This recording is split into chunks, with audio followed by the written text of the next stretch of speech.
banyak dosa, Allah janji akan ampunkan. Kamu kurang harta, Allah janji akan lipat gandakan.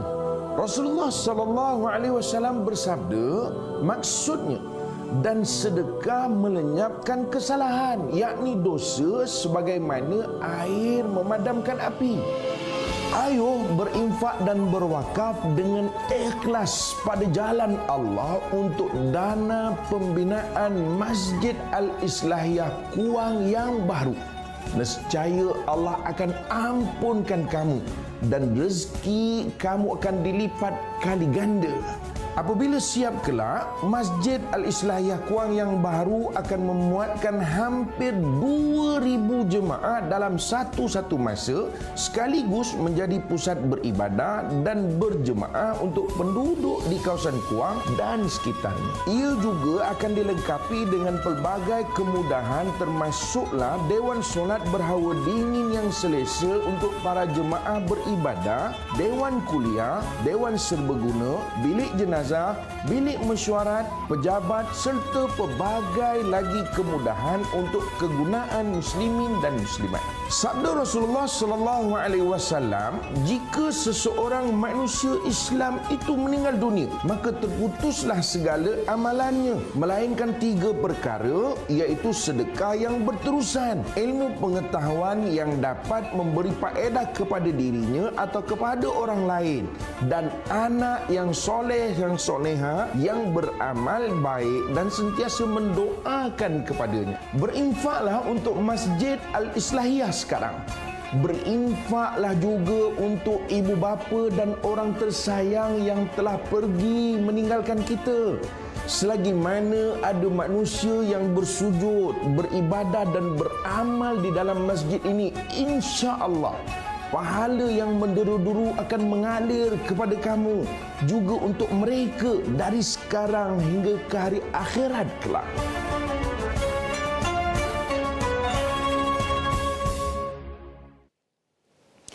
Selamat kembali dan insya-Allah dalam slot kali ini kita akan kongsikan kelebihan infak di musim pandemik. Dan bersama dengan saya ialah Ustaz Haryanto Rizal, Duta Masjid Al-Islahiyah. Ustaz, saya sampai tak kenal Ustaz. Dah berbeza. Banyak apa berbeza sekarang ni Ustaz? Allahu Akbar. InsyaAllah moga lebih sihat Ustaz. Amin, amin, amin. Masya Allah. Baik Ustaz, ni kita nak tahu tentang sihat amal ibadah kita di musim pandemik. Itu yang paling penting. Baik Ustaz, jadi saya serahkan pada Ustaz untuk kita kongsikan bagaimana hasrat untuk membina semula Masjid Al-Islahiyah Kuang ini tercetus dan cara untuk kita sama-sama terlibat dalam usaha ini. Silakan Ustaz. Baik, terima kasih para dibab. Bismillahirrahmanirrahim. Assalamualaikum warahmatullahi wabarakatuh. Alhamdulillah wassalatu wassalam wa ala Rasulillah wa ala alihi wa sahbihi wa walah. Qala rabbi shrah li sadri wa yassir li amri wahlul 'uqdatam min lisani yafqahu qawli, amma ba'du. Apa khabar para penonton TV Al-Hijrah yang dirahmati Allah sekalian? Alhamdulillah, syukur pada Allah Subhanahu Wa Taala kerana hari ini kita sehari ke sehari menghampiri penghujung daripada tahun hijrah kita 1442, dan hari ini kita dah pun berada pada 22 hari bulan Zulhijjah, bermakna kita hanya tinggal lagi lebih kurang 8 hari sahaja untuk kita menamatkan tahun 1442 ni.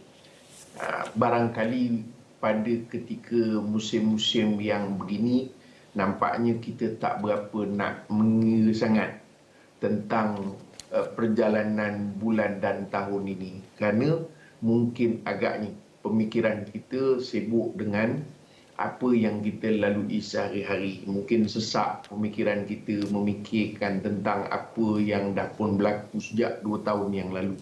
Tapi itulah hakikatnya. Dalam kita sedar tak sedar, kita semakin hampir kepada penghujung tahun, khususnya kalender hijrah kita. Tetapi yang menjadi soalnya kadang ketika ialah oleh kerana kita berada dalam keadaan yang masih lagi menyesakkan kita. Jadi kita tak berasa nak memikirkan sangat tentang apa yang kita boleh buat. Saya teringatkan ada sebuah hadis Nabi SAW yang menyebutkan tentang suatu ingatan kepada kita supaya kita jangan meremehkan amalan-amalan yang mungkin boleh kita buat. Sebab itu dalam hadis riwayat Imam Muslim rahimahullah, kata Nabi SAW daripada Abi Zar Al-Ghifari radhiyallahu anhu, la tahqiranna minal ma'rufi syai'an. Jangan kalian meremehkan. Nabi pesan tu, jangan kalian meremehkan minal ma'rufi syai'an, daripada apa-apa perkara kebaikan yang boleh kalian buat. Walaupun dalam keadaan kita menghampiri hujung tahun ini, mungkin macam saya katakan, tak sebagaimana tahun-tahun yang dulu, mungkin terlalu bersemangat kita untuk memikirkan apa yang kita nak capai pula tahun depan, apa yang mungkin kita boleh buat pada tahun-tahun yang akan datang. Tujuannya supaya kita boleh merancang. Tetapi apakah dalam keadaan begini kita meremehkan semua perkara yang kita pernah lakukan dulu? Sebab itu apa yang dipesankan oleh Nabi SAW itu sebagai suatu signal untuk kita. Maknanya walau dalam keadaan kita begini pun, maka jangan sekali-kali kita meremehkan apa yang mampu kita buat. Sebab itu dalam surah At-Taubah ayat 105, Allah menyatakan apa? A'udzubillahi minasyaitonir rajim. Wa qul i'malu fasayarallahu amalakum wa rasuluhu wal mu'minun. Allah beritahu dalam firman ini, beramallah, buatlah apa yang kalian boleh buat. Misalnya kami dalam apa nama ni, kerangka kita untuk nak membina masjid, membina semula Masjid Al-Islahiyah ni, walaupun perancangannya saya ingat lebih 10 tahun yang lalu, teragak-agak kita nak buat, dan kali ini kita dah pun launching, kita dah terus berjalan untuk kita laksanakan. Walaupun kita tahu dalam keadaan sukar begini, mungkin orang pun sesak memikirkan tentang kehidupan, tapi kita percaya kerana Allah Ta'ala tak jadikan keseluruhan orang yang bermasalah. Ada sebahagian yang juga mendapat kelebihan pada waktu ini. Sebab itu Allah Ta'ala beritahu pada kita, beramallah. Wa qul i'malu, beramal kalian. Fasayarallahu amalakum wa rasuluhu wal mu'minun. Jadi nanti Allah akan menyaksikan amalan kalian. Rasul akan menyaksikan amalan kalian. Dan amalan kalian ni juga akan disaksikan oleh orang-orang yang beriman. Sebab itu kita, bila amalan kita ni dipersaksikan, bermakna kita akan dapat manfaat daripada amalan kita. Bermakna orang beriman, dia akan mendoakan nanti. Ni masjid ni Alhamdulillah, ni kerana orang bina masjid. Masjid ni orang infak. Jadi orang akan menyebut, dan di situlah kita akan dapat manfaat. Antaranya doa orang. Dan yang keduanya, kemungkinan ketika itu kita memerlukan pandangan Allah Subhanahu Wa Taala, belas ihsan Allah Taala, maka ketika itu Allah akan memudahkan kita. Sebab itu tuan-tuan, kita dah nak menghampiri hujung tahun, keadaan kita masih lagi belum dapat keluar nampaknya daripada pandemik ni, tetapi jangan berhenti untuk beramal.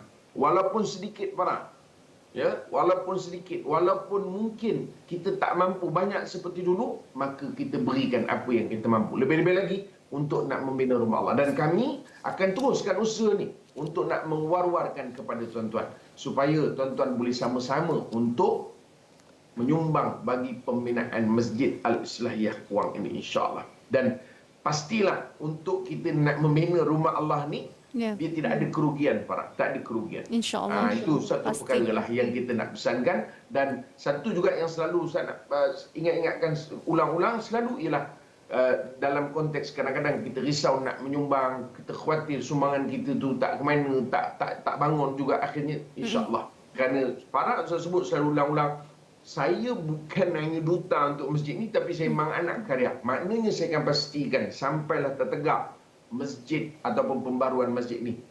Dan saya akan berada di situ. Wallahu a'lam. Baik Ustaz, jazakallah khairan kathiran. Terima kasih. Dan pastinya seperti yang Ustaz katakan tadi, ini adalah platform yang legitimate, yang sahih. InsyaAllah wang yang disalurkan itu pasti pergi ke tempatnya. Terima kasih sekali lagi Ustaz kerana memberi ruang dan peluang ini dan maklumat ini pada kami. Satu peluang yang Masya Allah, rugi kalau kita tak rebut. Baik, kita akan rehat seketika para penonton semua. InsyaAllah masih lagi anda bersama dengan kami. Jadi terus bersama dengan kami di Assalamualaikum. Sesungguhnya Allah berjanji akan ampunkan dosa dan lipat gandakan rezeki orang Islam yang suka berinfak. Berinfaklah untuk pembinaan Masjid Al-Islahiyah Kuang yang baru supaya dosa kita diampunkan dan rezeki kita dilipat gandakan.